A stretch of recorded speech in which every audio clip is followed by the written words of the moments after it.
Welcome to Hotline TV, everyone. I'm Sean Miller. And I'm John Mercurio. Today we're tracking the big news out of Chicago, the arrest of Illinois Governor Rod Blagojevich on corruption charges. This story has got it all. Allegations of media interference, pay-to-play politics, and the sale, or the attempted sale, of Barack Obama's vacant Senate seat. Sean Miller, you were in Chicago this morning at Patrick Fitzgerald's press conference. You covered the story better than anybody.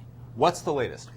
Well, John, I'm just back. It was a very informative press conference. U.S. Attorney Patrick Fitzgerald, the man who brought down Scooter Libby, the man who brought down media baron Conrad Black, is now setting his sights on the governor of Illinois. Yes. And so essentially, what he laid out were the charges, that were unsealed in the 76-page FBI affidavit that said essentially that the governor of Illinois had abused his position, abused the public trust, in order to enrich himself for a number of activities.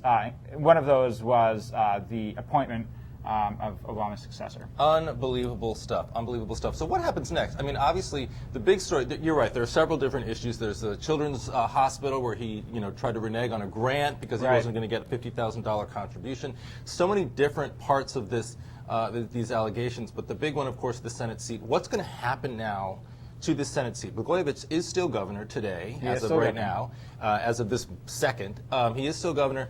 He does still have the authority to appoint this Senate, the successor to Obama. What do you think the politics are surrounding that? Well, I'm wondering how close he was to making a decision, because it seems as though, in some way, that Fitzgerald's hand was somewhat forced on when they decided to file these charges. The Tribune had a story about the wiretapping of Blagojevich's personal phone and his office, and this is something that they were going to run apparently some time ago, and he had said for them to hold off, for them to continue to build their case.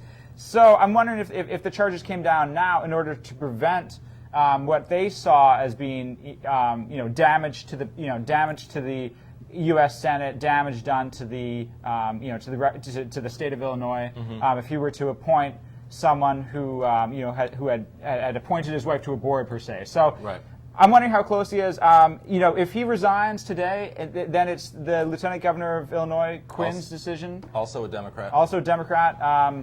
Right. So, I think what happens at this point, because there's so much scandal and a cloud of corruption over this selection process, they have got to appoint a caretaker. I know that Rod Blagojevich and the Lieutenant Governor are both big fans of this show, Hotline TV. They're probably watching today. I would advise you, and I would advise anybody involved in this process, to appoint a caretaker, somebody at this point who can serve out the remaining 2 years of Obama's term and run and not run in 2010, allow essentially Democrats and Republicans to run for the seat. Democrats heavily favored, especially in Illinois. So I think that that's really the easiest way for them to go. But John, this is Illinois. That might be too good to be true. That might be too good to be true. And if it were, the story would, of course, not play out. All right, but can any of this, Sean Miller, again, also, you're covering so many aspects of this great story. Can any of this blow back on Obama? Well, I mean, Fitzgerald was very clear in his press conference, speaking to reporters, that this has nothing to do with President-elect Barack Obama.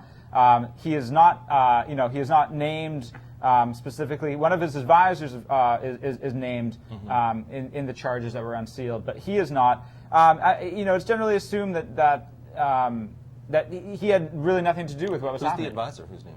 Valerie Jarrett. Well, she's not named in any.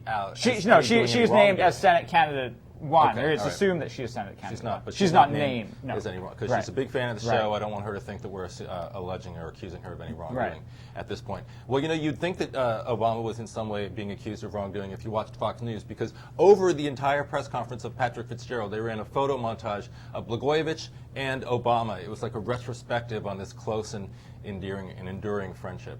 But anyway.